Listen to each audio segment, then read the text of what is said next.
खास सूर्यवंशी ब्राह्मणों की दुनिया में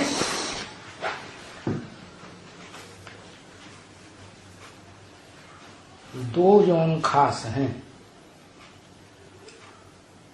एक है स्थापनाकारी, दिल्ली है स्थापनाकारी, और बंबई जो महाराष्ट्र की राजधानी है वो है विनाशकारी। तो अभी किसका टर्न है सेवा का? इस वर्ष में खास किनको सेवा करनी है? विनाशकारी ग्रुप के लिए बताया। महाराष्ट्र जोन, जो महान राष्ट्र कहा जाता है। महान देवता कौन है? महादेव। हर हर बम बम की नगरी है महाराष्ट्र की राजधानी बंबई। तो बोला बॉम्बे वालों का भी सेवा का टर्न है। किसका किसका बताया? महाराष्ट्र, बॉम्बे का, और तीसरा नाम बताया आंध्रा का भी टर्न है।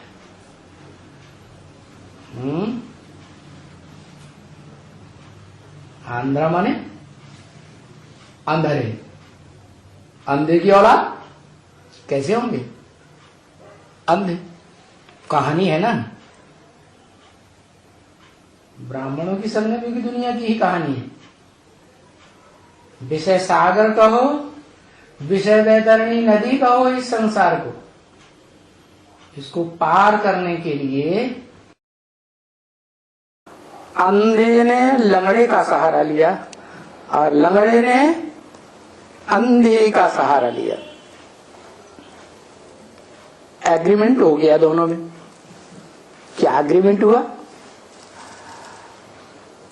अंधे ने कहा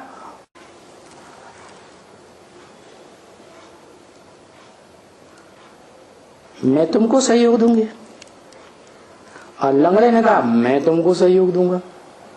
कैसा सहयोग दूंगा? लंगड़े ने कहा मुझे अपने ऊपर सवार कर लो। क्या कर लो? सवारी कर लो। तो एक देवी दिखाई जाती है भारतीय परंपरा में, सिंह वाहिनी देवी। कौन सी देवी? सिंह वाहिनी देवी। जो लाइन होता है ना, उसके ऊपर सवारी करने वाली। तो जो शंकर नामधारी पार्ट है, विनाशकारी पार्ट तो है, लेकिन साथ साथ स्थापना भी तो है। दोनों साथ साथ होते हैं।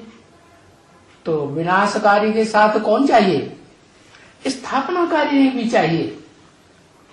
तो वो है स्थापना में मददगार बनने वाली शिव की शक्तियां। लेकिन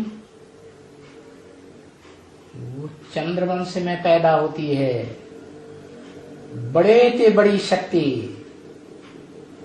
जिसको चंद्रवंशी राधा कहा जाता है।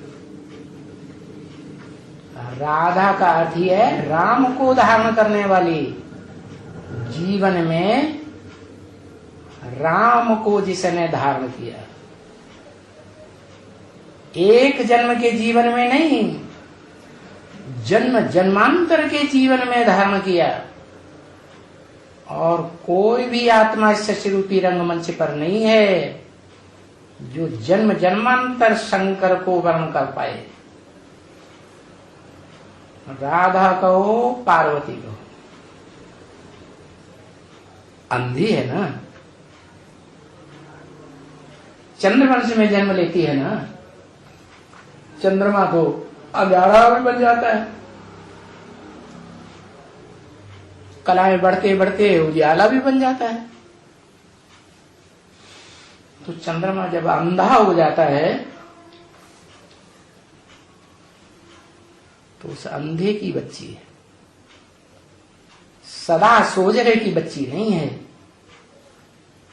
तो गायन है अंधे की औलाद, अंधे, उनमें ज्ञान आता ही नहीं।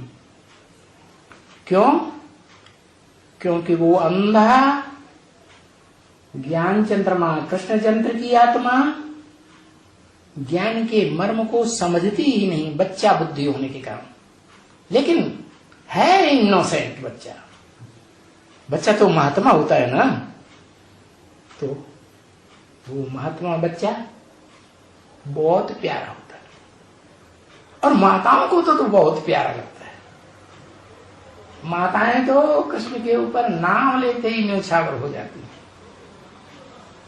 तो उसको जन्म देने वाला जो बाप है वो कलातीत है, ज्ञान सूर्य। चंद्रमा किससे रोशनी लेता है? सूर्य से रोशनी लेता है ना। वो जड़ सूर्य की बात यहां नहीं हो रही है। यहां बेहद का चैतन्य ज्ञान चंद्रमा है और बेहद का ज्ञान सूर्य है इस षष्टि रूपी रंगमंच पर। तो वो बेहद का ज्ञान सूर्य जो है वो महान राष्ट्र को धारण करता है। क्योंकि जैसे आज की दुनिया में अमेरिका महाशक्ति माना जाता है, महान राष्ट्र समझते हैं, सबसे शक्तिशाली राष्ट्र। ऐसे ही जो आने वाली दुनिया है उस दुनिया में वो महान राष्ट्रधारी होगा। बाकी राष्ट्र जो हैं वो महान नहीं कहे जाएंगे। राष्ट्र तो होंगे छोटे बड़े, लेकिन वो महान राष्ट्र है। उसकी जॉन में पलने वाले महाराष्ट्रियन और उनकी राजधानी क्या क्या बताया? बॉम्बे। हर हर बम बम की राजधानी। क्या पुरानी दुनिया का विनाश पहले होगा कि नई दुनिया पहले प्रत्यक्ष होगी? ऐसे तो होता ही नहीं। पहले पुराने मकान का विनाश गिनाना जरूर है, पुरानी परंपराओं का विनाश, पुराने संबंधों का विनाश। पुराने जितने भी संबंध हैं वो सब देहभान के ऊपर आधारित, देह के संबंधी, देह को प्रेफरेंस देने वाले। जो नई दुनिया होगी उसमें देवताएं आत्म की स्थिति वाले होंगे, ज्योति बिंदु आत्मा की स्मृति में रहेंगे, देह की स्मृति में नहीं रहेंगे। इसलिए उनका सुखी जीवन होगा। स्वचिंतन करने वाले हैं। स्वचिंतन ही उन्नति की सीढ़ी है। बाकी पर है ये शरीर, पृथ्वी, जल, वायु, अग्नि, आकाश, ये 5 जड़ तत्व जो हैं वो जड़त्वमयी होने के कारण पर हैं। प्रकृति के रूप 2 चीजें हैं दुनिया में मुख्य, एक आत्मा और एक प्रकृति।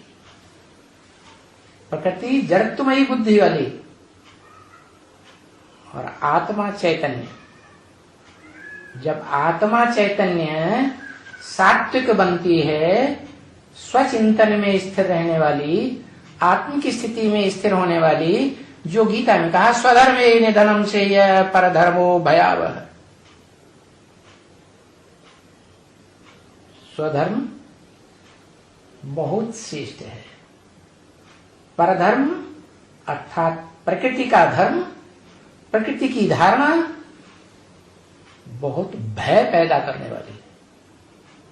आज दुनिया में सारी दुनिया के मनुष्य मात्र भौतिकवादी बन गए, पंचभूतों का आलोड़न कर रहे हैं, विश्लेषण कर रहे हैं, बड़े बड़े वैज्ञानिक बन रहे हैं, बड़े बड़े डॉक्टर बन रहे हैं। न डॉक्टरों के बल से इस दुनिया में बीमारियां खत्म हो रही हैं और नई नई बीमारियां बढ़ती जाती हैं, समस्याएं बढ़ती जाती हैं। और न वैज्ञानिकों के बल पर इस दुनिया में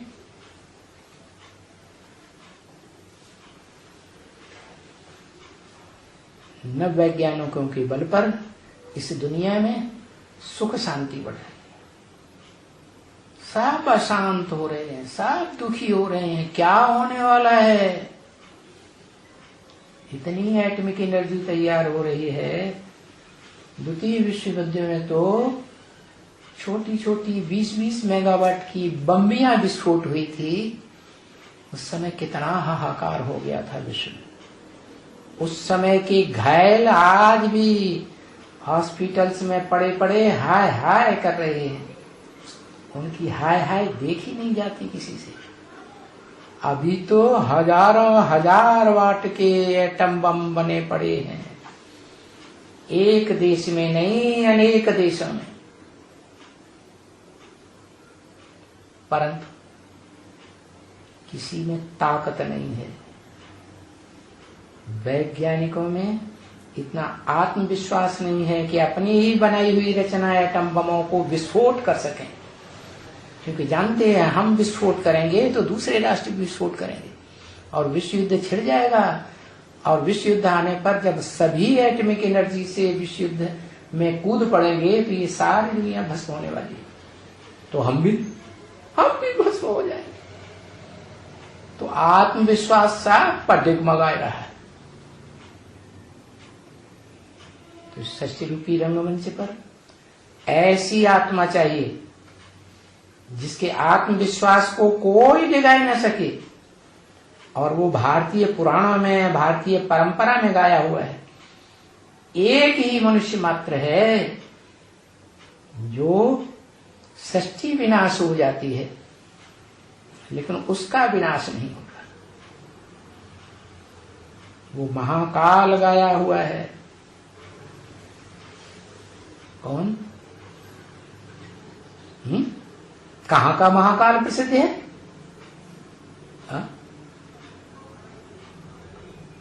अरे इस भारतवर्ष में एक शहर है जहां महाकाल का मंदिर है। वो कालों का काल है, उसको कोई काल खा ही नहीं सकता। महाकाल महाविनाश होता है तो भी वो जिंदा रहता है।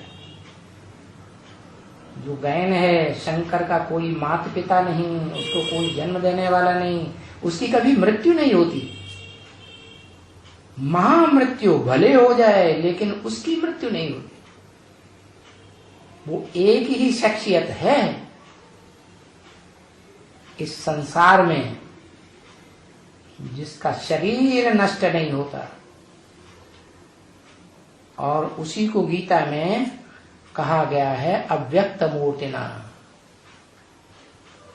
अव्यक्त मूर्ति है। मूर्ति माने मूर्त तो है, अमूर्त नहीं है। मूर्त माने साकार तो है, निराकार नहीं है। माने शरीरधारी तो है लेकिन उसके शरीर में यादगार दिखाई गई है कि इंद्रियां नहीं दिखाई देती। जो यादगार शिवलिंग शिवालयों में दिखाया जाता है। शिवलिंग में इंद्रियां नहीं दिखाई देती। शिवलिंग बड़ा रूप है शरीर। सोमनाथ मंदिर में भी शिवलिंग था आदिकाल में। भक्ति मार्ग का आदिकाल था ना सात्विक, उसमें सही यादगार थी। साकार लिंग भी था, साकार शरीर की यादगार। और उसमें रहने वाली निराकार आत्मा भी थी जो हीरो पार्टधारी है, जो पत्थर बुद्धि भी बनती है और पत्थर बुद्धि से पारस बुद्धि भी बनती है।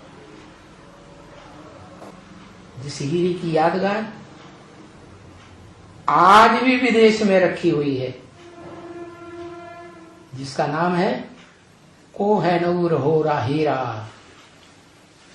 बताओ कौन है वो? नूर है, संसार का नूर है। ऐसी तो निराकार भगवान की दो आंखें, दो ही बच्चे हैं इस संसार में। जो उस निराकार भगवान की आंखें नूर हैं, उन आंखों के द्वारा इस संसार को देखता है, राम और कृष्ण। एक राइटियस है, एक लेफ्टिस्ट भी है। एक सिर्फ राइटियस देखती है, लेफ्टिस्ट देखती ही नहीं। जिसका महाभारत में यादगार है, अपने परिवार में अपने बच्चों को राइट ही राइट समझता था। उसका नाम था धृतराष्ट्र। सारे राष्ट्र को धर के बैठ गया। थी पांडु राजा की संपत्ति, पांडु राजा के बच्चों को मिलना चाहिए, लेकिन एकड़ी करके धारण करके बैठ गया। तो वो है लेफ्टिस्ट, और राइटियस वो है जो राइटियस पार्ट बजाता है। उसका नाम महाभारत में पड़ता है युद्ध स्थिर। विश्व युद्ध क्यों न हो जाए, तृतीय चतुर्थ विश्व युद्ध, तृतीय विश्व युद्ध महाभारी महाभारत विनाश, और चतुर्थ विश्व युद्ध है एटॉमिक एनर्जी का विनाश। लेकिन वो स्थिर रहता है। वो क्यों हुआ, क्या हुआ, कैसे हुआ, कैसा होगा, इस चक्र में नहीं आता, क्योंकि वो अखूट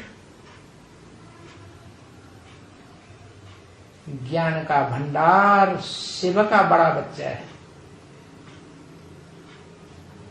हिस्ट्री में बड़े बच्चे को ही राजाई मिलती रही है। वो बच्चा भविष्य को देख करके जितना खुश रहता है, उतना 500-700 करोड़ मनुष्य आत्माओं में से कोई भी बच्चा इतना खुश महाविनाश काल में नहीं रह सकता। तो उस बच्चे से, जो सारी मनुष्य सृष्टि का बाप है, आत्माओं का बाप नहीं है, लेकिन साकार मनुष्य सृष्टि का बाप है, उससे बच्चों को प्रेरणा लेनी है। ऐसे तो सूर्यवंशी तुम बच्चों को बहुत कुछ मिल गया है और मिलना ही है। अनाउंसमेंट वाली बहन ने कहा सेवा का टर्न महाराष्ट्र जोन का है। 15,000 महाराष्ट्र वाले आए।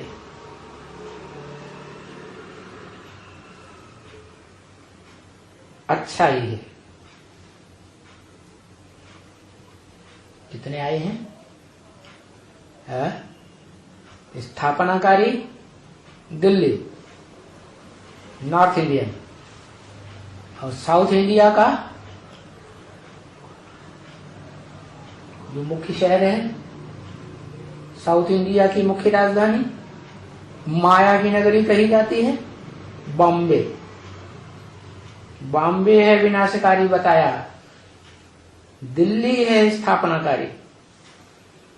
तो दिल्ली के नहीं बताए, कहां के बताए? 15,000 कहां के बताए?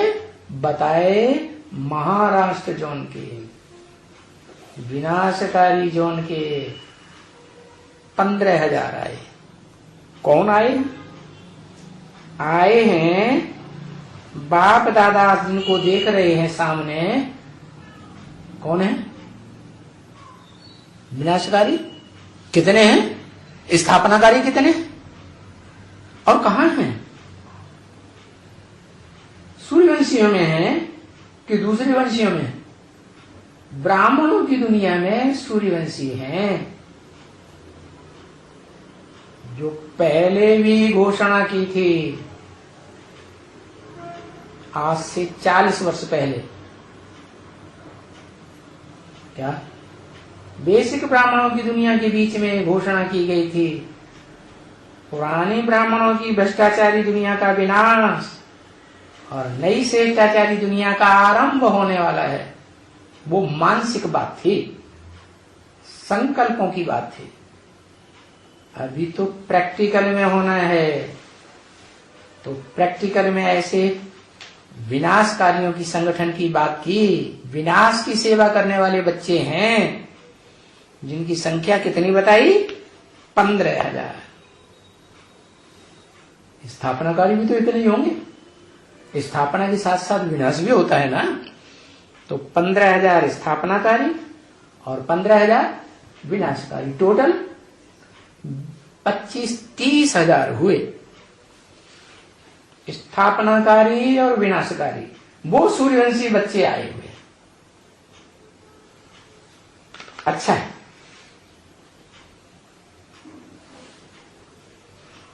उठ के खड़े नहीं होना है सबको, केवल हाथ हिलाइए। महाराष्ट्र वाले हाथ हिलाओ। क्यों? केवल महाराष्ट्र वाले हाथ क्यों हिलाए? क्योंकि उन्हीं को वो सेवा का कार्य करना है, ब्राह्मणों की दुनिया में विनाश का कार्य। दिल्ली वालों को नहीं करना है। क्या दिल्ली वालों को क्या करना है?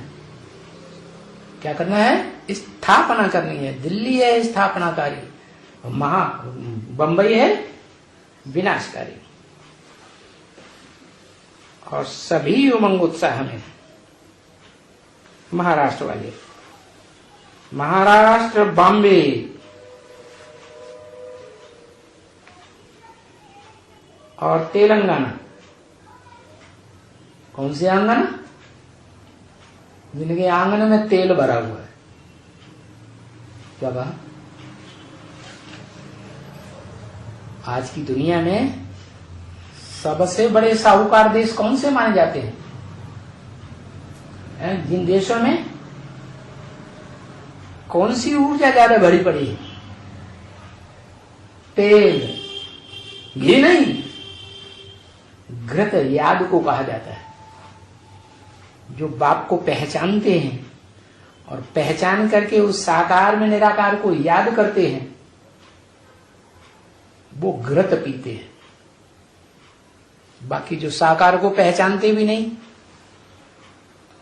साकार की जीवन कहानी को कैसे पहचानेंगे? निराकार की जीवन कहानी को भी कैसे पहचानेंगे? भारत में तो कहा जाता है तू साकार है सो निराकार है। तुलसीदास ने तो लिख ही दिया है, सगुण ही अगुण ही नहीं कछु भेदा, उभय हरे भव संभव खेदा। तो जो तेलंगाना वाले हैं ना, उन्होंने अपना देश अलग कर लिया। पहले सब आंध्रा वाले थे, सारे ही अंधे थे। अभी उन्होंने समझा कि हम ज्यादा बुद्धिवादी हैं, ज्यादा पैसे वाले हैं, ज्यादा ज्ञान धन वाले हैं, ज्यादा बुद्धिवादी हैं, तो उन्होंने अपना देश तेलंगाना अलग कर लिया। जो समझते हैं कि बुद्धिमानों की बुद्धि तो वही आत्माओं का बाप, निराकार बाप है, जो जन्म मरण के चक्र में कभी नहीं आता, इसलिए त्रिकालदर्शी होकर रहता है, अखूट ज्ञान का भंडार है। उसको याद करने वाले और पहचान करके साकार सृष्टि में किसी शख्सियत में याद करने वाले, वो आंध्र प्रदेश वाले, जो ज्ञान सागर के सबसे नजदीक किनारे पर रहने वाले। पास पास पास, पहला पास कौन सा? पहले नंबर का पास कौन? जो ज्ञान सागर के सबसे नजदीक रहे पड़े हैं। बताओ, भारतवर्ष में कौन सा स्टेट है जो ज्ञान सागर के ही नजदीक रहा पड़ा है? और स्टेट ज्ञान सागर के इतने नजदीक नहीं है। वो है सिर्फ एक स्टेट, आंध्र प्रदेश। तेलंगाना भी बहुत दूर हो गया। माना जो मुस्लिम राष्ट्र हैं और अभी क्रिश्चियन राष्ट्र अमेरिका में भी तेल निकल पड़ा है ढेर सारा। आपाधापी करके भी उन्होंने ढेर सारे तेल वाले देशों के ऊपर राज्य जमाया था। तो ये दो देश हैं जिनमें तेल भरा पड़ा है, मिट्टी का तेल को, देह अभिमान की मिट्टी का तेल। तो वो भी आए हुए हैं। क्या? तो विनाश किसका होना है? किसका विनाश होना है? विनाश कौन करेंगे? महाराष्ट्र वाले जिनकी राजधानी हर हर बम्बई बम की नगरी बम्बे है, वो विनाश करेंगे। और तेलंगाना वालों का विनाश होगा, जिनको बड़ा अहंकार है कि हमारे पास जितनी धन संपत्ति है उतनी धन संपत्ति दुनिया में किसी के पास नहीं हो सकती। अरे माया की नगरी है, उससे जास्ती तो कोई भी विजयी नहीं हो सकता। माया का राज्य इस सच्ची रूपी रंगमंच पर आधा समय चलता है और ईश्वर का राज्य भी आधा समय चलता है। ईश्वर जो राज्य स्थापन करता है वो सुख की दुनिया, स्वर्ग का राज्य स्थापन करता है, जिसकी मान्यता मुसलमानों में भी है, जन्नत कहते हैं, और क्रिश्चियंस में भी है, हेवन कहते हैं। नाम भी देते हैं हेवन के लिए, हेवनली गॉड फादर, देहधारी मनुष्य गुरु, चाहे वो इस्लामी हो, मुसलमान हो, क्रिश्चियन हो, रशियंस हो, नास्तिक, वो सब देह अभिमानी सांढे हैं। उनका विनाश होना है। स्थापना किसकी होनी है? स्थापनाकारियों का स्थापना होनी है, और विनाश करना भी त्रिमूर्ति शिव का काम है। शिव का ही काम है ना, 3 देवताओं के द्वारा कार्य कराता है ना। तो विनाश का कार्य नहीं होगा। पुरानी दुनिया, पुराना मकान गिरेगा नहीं तो नया मकान बन जाएगा क्या? बन ही नहीं सकता। तो बताया इन महाराष्ट्र वालों को, बॉम्बे वालों को, आंध्रा वालों को, जो अंधेरे हैं उनको, इनको कहा जाता है महाराष्ट्र वाले, बॉम्बे वाले, आंध्रा वाले, तेलंगाना वाले।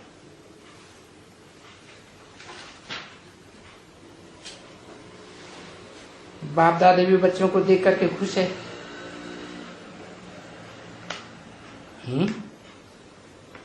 किसको देखकर खुश है? बच्चों को देख करके खुश है। कौन से बच्चों को देखकर खुश है? बाप दादा कौन से वंश के बच्चों को सामने देख रहा है? किनको देख करके खुश है? सूर्यवंशी बच्चों को देखकर खुश है, क्योंकि जो सूर्यवंशी बच्चे हैं उनमें ही आधे हैं विनाशकारी।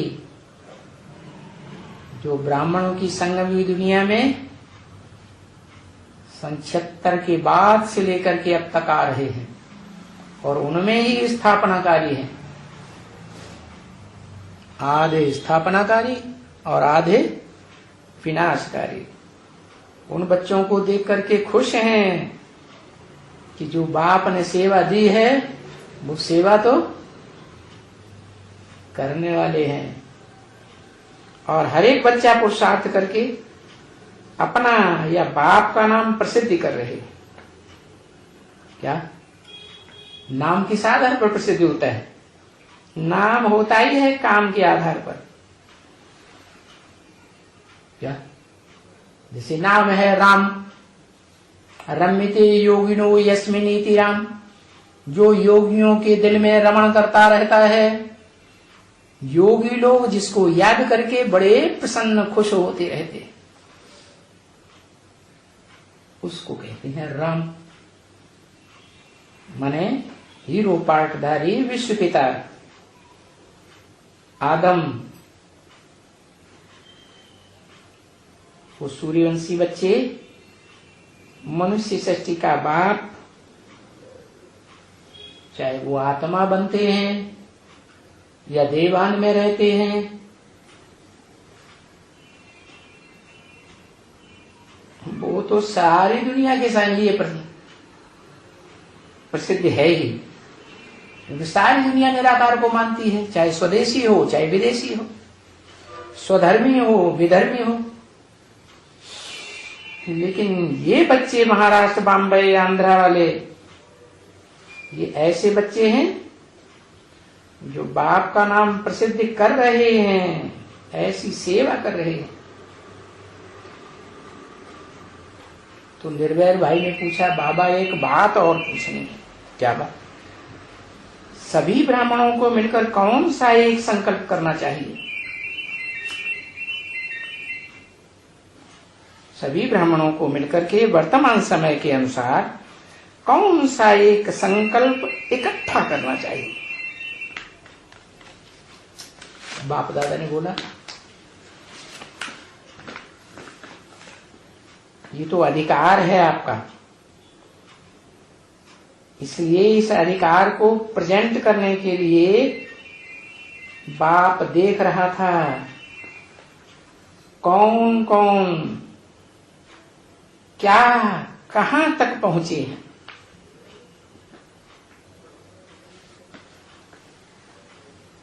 एक संकल्प में टिकने के लिए, इकट्ठा एक संकल्प करने के लिए कौन कौन है?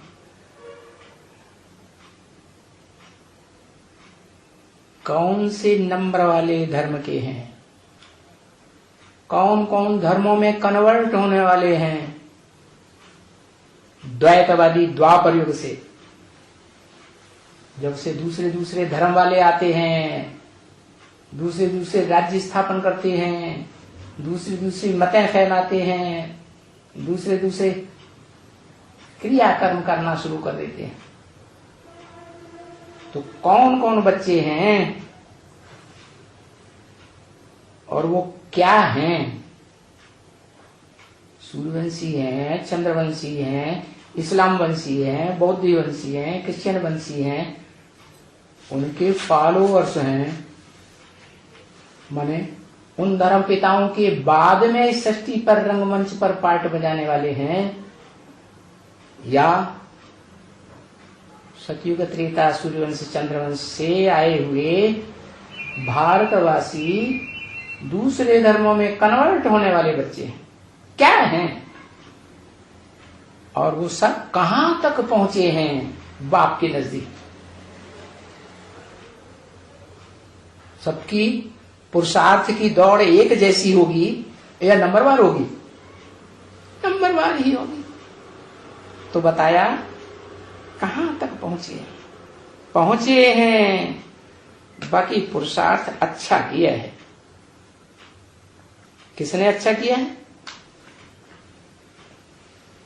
जो बाप के सामने बच्चे बैठे हुए हैं उनके लिए कहा। तो निर्भय भाई ने कहा आगे आगे फिर विजय भी है। अच्छा पुरुषार्थ किया है तो विजय जरूर है। इसलिए बाबा ने देखा तो अभी ऐसा पुरुषार्थ किया है, तो बाबा ने अभी देखा कि लास्ट तक सभी लक्ष्य जो रखा है, कौन से लास्ट तक? दुनिया का संपूर्ण विनाश होने तक, महाविनाश। सामान्य विनाश तो दुनिया में होता ही रहता है, लेकिन आखिरी विनाश जिसके बाद फिर 2500 वर्ष तक कोई विनाश नहीं होगा।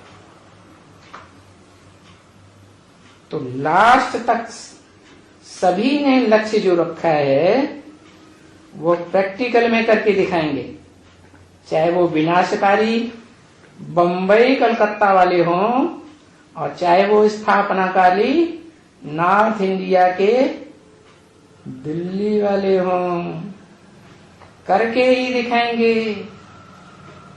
यही सभी को उमंग है और इस उमंग से ये ग्रुप आगे बढ़ता जाता है। कौन सा ग्रुप बताया? कौन सा ग्रुप है? कौन सा ग्रुप आगे बढ़ता जाता है? आंध्रा और अरे महाराष्ट्र और बंबई, तेलंगाना का भी तो नाम दिया है। जिनके आंगन में तेल बहुत है, तेल को तो रिफाइन करना पड़ता है, रिफाइन नहीं करेंगे तो बहुत नुकसानकारी। तो घी को रिफाइन नहीं करना पड़ता है। तो इन गौओं का घृत भारत में प्रसिद्ध है। ये ह्यूमन गौएं हैं, भक्ति मार्ग की जानवर गौएं नहीं है। तो उन ह्यूमन गनियों का जो भी खास करके भारतीय गौएं हैं, उनकी बात बताई आंध्रा वाली गौएं, क्योंकि उन गौओं के पीछे पुराणों में, शास्त्रों में बच्चा बुद्धि कृष्ण को दिखाया जाता है। तो बच्चों की बुद्धि को क्या कहेंगे? समझदार, राजदार या राज को न जानने वाले?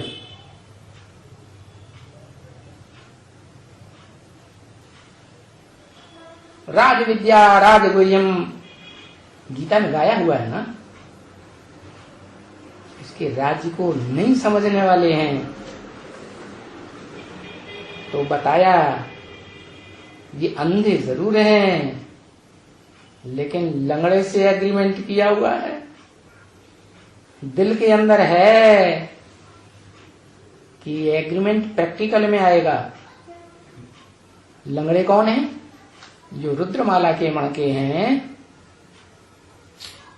वो हैं रुद्र के बच्चे, विकराल रूप धारण करने वाले बच्चे।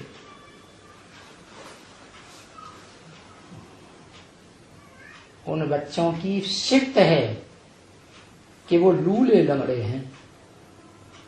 क्या? किस बात में लूले लंगड़े हैं? दौड़ में। दौड़ लगाते हैं पुरुषार्थ की, तो लंगड़े होने के कारण बीच बीच में माया उन लगन चंदों को नीचे गिरा देती है। और जो अंधेरे हैं उनकी टांगे तो सही सलामत है, सारी इंद्रियां सही सलामत, क्योंकि जन्म जन्मांतर के ऐसा कर्म किए हैं इंद्रियों से कि पाप कर्म नहीं किए हैं ज्यादा, नंबरवार तो हैं, अपवित्रता नहीं धारण की है,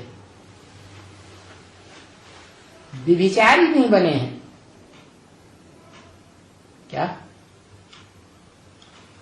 तो विभिचारी न बनने के कारण जन्म जन्मांतर के होने के सुप्रीम सोल जो एवर प्योर है, उसके संस्कार धारण किए हैं।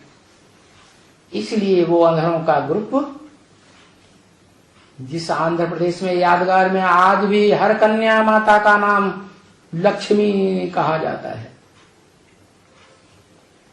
वो ग्रुप आगे बढ़ता जाता है। हर एक बच्चे के ऊपर देखे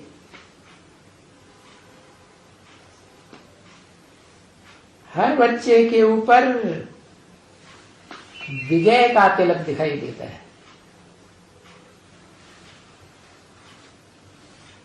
चाहे वो आंध्रा का हो, चाहे वो महाराष्ट्र या बंबई का हो, चाहे वो तेलंगाना का हो। तेलंगाना का काम ही ऐसा है, करो अलगाववाद, एक को खंड खंड करके कम से कम 2 तो कर दो। जैसे भारत के अलगाववादियों ने अलग अलग स्टेट बना दिए, अलग अलग अपना राज्य कर लिया।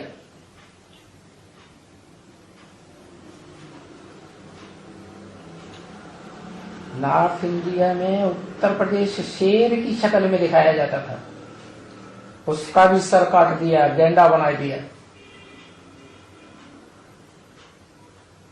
शेर नहीं रह गया, गेंडा बन गया। उसके ऊपर चाहे जितना प्रहार करो ग्लानि का, उसकी चमड़ी के ऊपर कोई असर होने वाला नहीं है।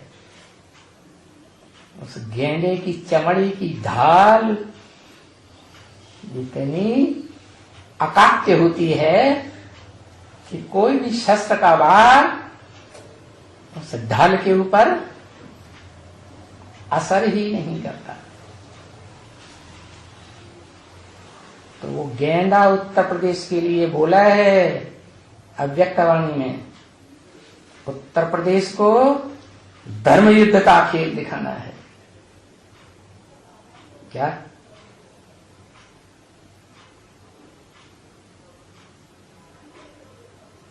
ऐसा धर्म युद्ध का खेल दिखाएगा जिन्हें तेल का बड़ा गर्व है, अपनी धन संपत्ति का बड़ा गर्व है, तो धराशायी हो जाएंगे। निर्भय भाई ने कहा हाँ विजय तो निश्चित है। किसने कहा? हद के निर्भय भाई ने या बेहद के निर्भय भाई ने? किसकी विजय निश्चित है? आंख लड़ाने की बात को जो सपोर्ट करने वाले हैं उनकी विजय निश्चित है। आंखों को, इंद्रियों को विविचारी बनाने वालों की विजय निश्चित है। या जो इंद्रियों को अविविचारी बनाने की बात करते हैं उनकी विजय निश्चित है। कौन पवित्र है, कौन अपवित्र है? दुनिया की सबसे बड़ी पावर है पवित्रता, और पवित्रता इंद्रियों के द्वारा ही धारण की जाती है। उस पवित्रता को धारण करने में लक्ष्मी परम पवित्र है। जो लक्ष्मी बबर शेर की भी सवारी करती है, माना बबर शेर का जो पार्ट है उसको भी कंट्रोल में कर लेती है, या कहो उसको भी मना लेती है कि क्या होना चाहिए और क्या नहीं करना चाहिए। तो निर्भय भाई ने कहा विजय तो निश्चित है। ये कौन ने कहा है? बेहद के निर्भय भाई की विजय निश्चित है या हद के निर्भय भाई की विजय निश्चित है, जो आंख लड़ाने की बात को सपोर्ट करते हैं? किसकी विजय निश्चित होगी? अरे पवित्रता को सपोर्ट करने वाली बात वो ही निश्चय दिलाएगी। विजय तो है, बाप दादा ने बोला, लेकिन यह विजय अपने आत्मविश्वास की, क्या आत्मा में कितना विश्वास भरा हुआ है कि मैं ज्योति बिंदु आत्मा हूं, मैं देहभान वाला सांधा नहीं हूं, देहभान वालों को सपोर्ट करने वाला नहीं हूं, मैं स्वयं भी दुर्योधन दुशासन नहीं बनता। दुर्योधन दुशासनों का काम है देवभान के आधार पर द्रौपदियों के साथ बलात्कार करना, बलपूर्वक कार्य करना। उनको कहते हैं बलात्कारी। भगवान और भगवान के बच्चे बलात्कारी नहीं हो सकते।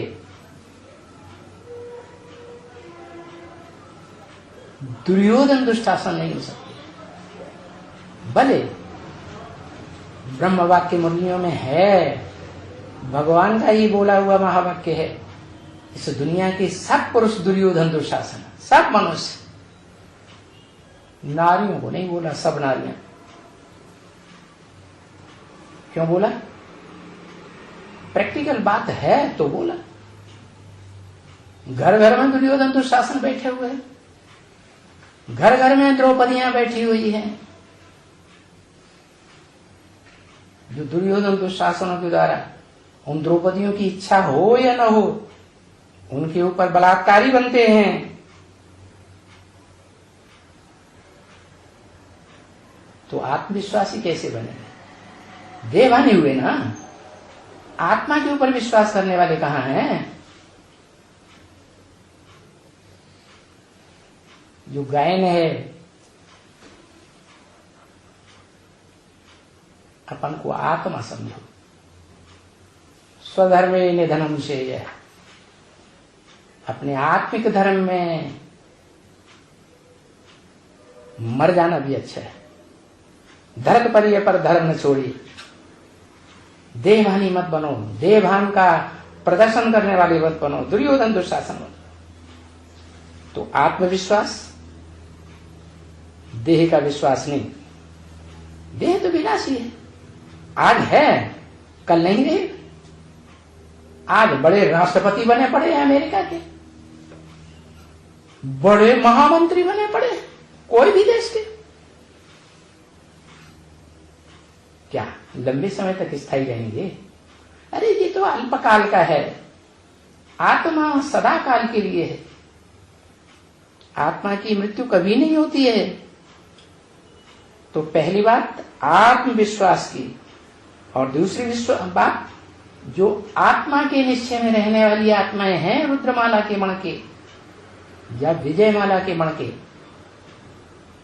आत्मविश्वास में रहने वाली आत्माएं, उनमें भी निश्चय, चाहे वो रुद्रमाला के मणके हों चाहे वो विजयमाला के मणके हों, दोनों में पश्च का निश्चय। क्योंकि सूर्यवंशी और चंद्रवंशी दोनों के परिवार को मिलकर के एक नई दुनिया का परिवार बनेगा। चंद्रवंशी राधा और सूर्यवंशी कृष्ण, दोनों का मेल होता है, तब एग्रीमेंट पूरा होता है और परिवार नई दुनिया का बनता है। जिस परिवार का दुनिया में आज भी गायन है, हिंदू मुस्लिम सिख ईसाई सब आपस में इसी दुनिया में भाई भाई बनेंगे, वसुधैव कुटुंबकम बनेगा। सारी वसुधा, सारी पृथ्वी के सब धर्मों के मनुष्य मात्र एक बाप को पहचानेंगे।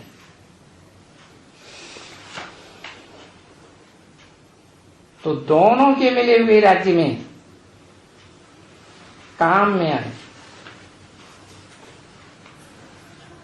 निर्भय भाई ने कहा संस्कार मिलन के लिए बहुत पुरुषार्थ करते हैं,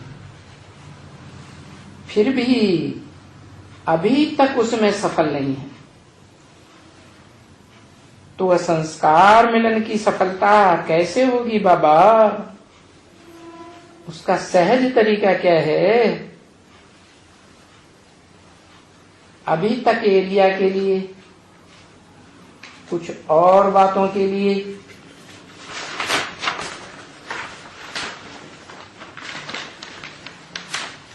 आपस में संस्कार नहीं मिलते। वेद में बुद्धि कैसे ले जाएं? इन सब बातों से हम ऊपर चले जाएं। तो बोला सभी के पास लक्ष्य है कि सबको संस्कार मिला करके नई दुनिया में जाना है। क्योंकि सत्युग त्रेता में कोई झगड़ा फसाद नहीं होगा, सबके संस्कार मिलेंगे। तो हमको जाना है, ये सारा प्लान तो बुद्धि में है, सभी के पास है। अभी इस प्लेन के ऊपर अटेंशन थोड़ा ज्यादा रहे, भावना आवे, शुभ भावना सबके प्रति आवे। हर धर्म की मनुष्य मात्र की आत्माओं के लिए शुभ भावना आए, शुभ भावना और शुभ कामना। वासना आने के लिए थोड़ा सा टेंशन इसमें दे दें कि हमारे अंदर जो परिवार का प्यार है, परिवार बनता ही है एक बाप से। क्या परिवार का एक बाप मुखिया होता है या ढेर सारे बाप मुखिया होते हैं? इब्राहिम, बुद्ध, क्राइस्ट, गुरु नानक सब बाप बन के बैठेंगे वसुधैव कुटुंबकम के। हिंदू, मुस्लिम, सिख, ईसाई सब आपस में भाई भाई बन के रहेंगे? भाई भाई का प्यार हो जाएगा? कदापि नहीं हो सकता। परिवार का प्यार तभी पैदा होगा जब एक बाप को पहचाने और साकार में पहचाने। परिवार का प्यार संगम पर ही ज्यादा अनुभव कर सकते हैं। संगम युग है ब्रॉड ड्रामा की शूटिंग काल का समय। जैसी यहां शूटिंग करेंगे वैसा ही ब्रॉड ड्रामा में पार्ट बजाएंगे। फिर निर्भय भाई ने कहा, ये भूल जाते हैं कि ईश्वरीय परिवार 5000 साल के बाद इस रूप में आकर मिलता है। इतने बाद, वर्षों के बाद इसी स्वरूप में मिलते हैं। ये भूलने के कारण फिर आपस में थोड़ा बहुत संस्कारों के मिलन में और सहज हो जाए। अगर ये दिल में आ जाए कि हम पूरा कल्प अलग रहे, भले साथ में पार्ट बजाते होंगे पर नाम रूप तो याद नहीं था, अभी इस नाम रूप से आपस में मिलते हैं तो कितना आपस में प्यार होना चाहिए ये भूल जाता है। कंपटीशन में आ जाते हैं, जो कॉम्प्लीमेंट्री रोल कैसे सबका आपस में मिलकर के कैसे आगे बढ़े, उसके लिए एक लक्ष्य आपकी तरफ से सबको एक लक्ष्य मिल जाए, उस मिलने की तरफ हम जाएंगे।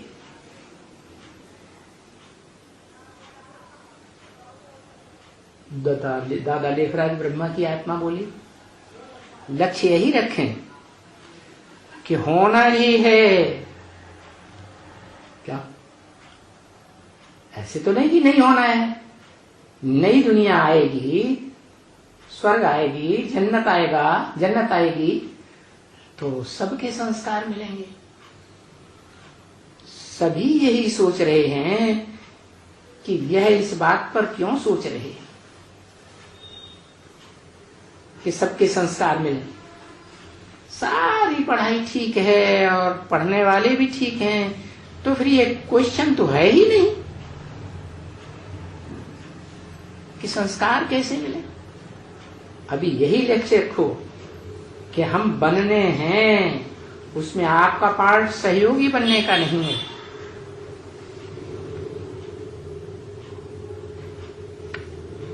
लेकिन खुद अपने को लायक बनाना है। दूसरों का सहयोग तब बनेंगे जब खुद लायक बनेंगे। खुद का सुधार, फिर पर का सुधार। अटेंशन अपने ऊपर देना है, ये जरूरी बात है।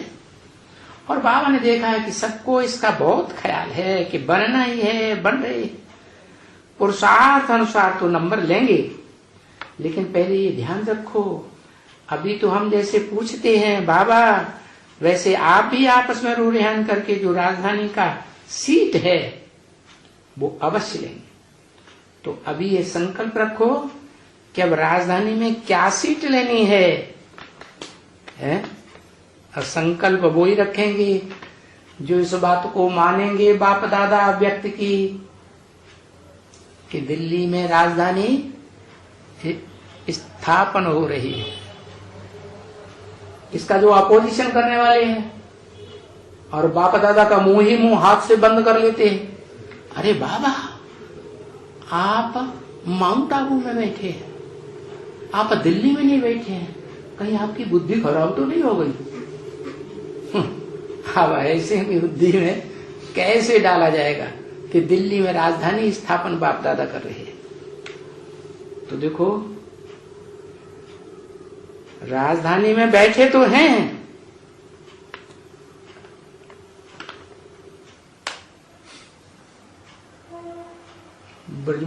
के लिए ये बात बोली होगी।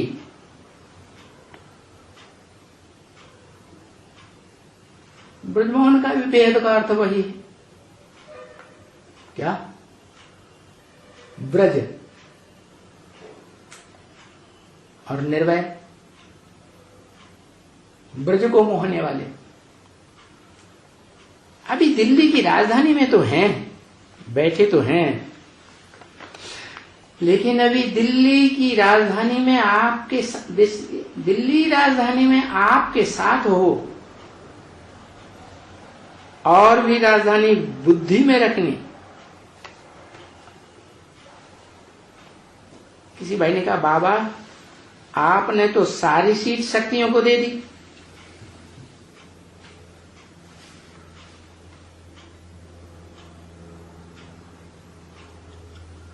बाबा ने बोला, क्यों?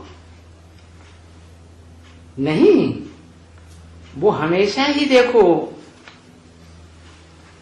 ये देखा गया है, जब रेस होती है ना तब माताएं कन्याएं ये नंबर ले लेती हैं। क्या? दुनिया की पढ़ाई में भी देख लो, कौन नंबर ले रही हैं? कन्याएं माताएं नंबर ले रही है। जब फाइनल होता है तो यही रिजल्ट निकलता है। लेकिन आपके पास भी लक्ष्य है कि हमको भी नंबर लेना है और पास होना है, तो बाप दादा या ड्रामा दोनों तरफ ध्यान रखें। निर्भय भाई ने कहा, कौन सी बात में फॉलो फादर करना है?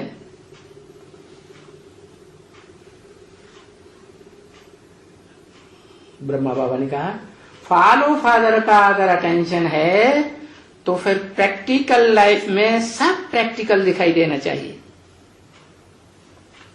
क्या? फादर भी, परिवार में फादर प्रैक्टिकल में दिखाई देना चाहिए। प्रैक्टिकल शरीर के द्वारा होता है कि सिर्फ निराकार आत्मा के द्वारा होता है? प्रैक्टिकल तो शरीर के साथ ही हो सकता है। प्रैक्टिकल लाइफ में बाप भी होना चाहिए और प्रैक्टिकल लाइफ में सब बच्चे भी होना चाहिए, दिखाई देना चाहिए। बाप निराकारी स्टेज में है तो बच्चे भी निराकारी स्टेज में दिखाई दें। जिससे प्यार होता है उसके समान बनना पड़ता है। बाप निराकारी, निर्विकारी, निरहंकारी, तो बच्चे भी कैसे होने चाहिए? निराकारी, निर्विकारी और निरहंकारी। लेकिन प्रैक्टिकल में बाप को देखते ही नहीं, साकार में बाप को देखते ही नहीं, जानते ही नहीं, तो देखेंगे कैसे? मानते ही नहीं। क्यों? क्यों? क्योंकि माया बेटी के प्रभाव में आए हुए हैं और माया ने प्रकृति जगदम्बा से हाथ मिलाया हुआ। जो प्रकृति जगदम्बा सबसे जास्ती दुनिया में पावरफुल है, तो माया के प्रभाव में आ जाते हैं। तो सभी की अभी जैसे बाप चाहता है वैसे ही हो रही है। लेकिन टाइम पर तो हो ही जाता है, लेकिन सदा हो, ये बात हो। क्या? माया के प्रभाव में कभी ना है, नहीं तो माया विघ्नों की दीवार खड़ी कर देती है।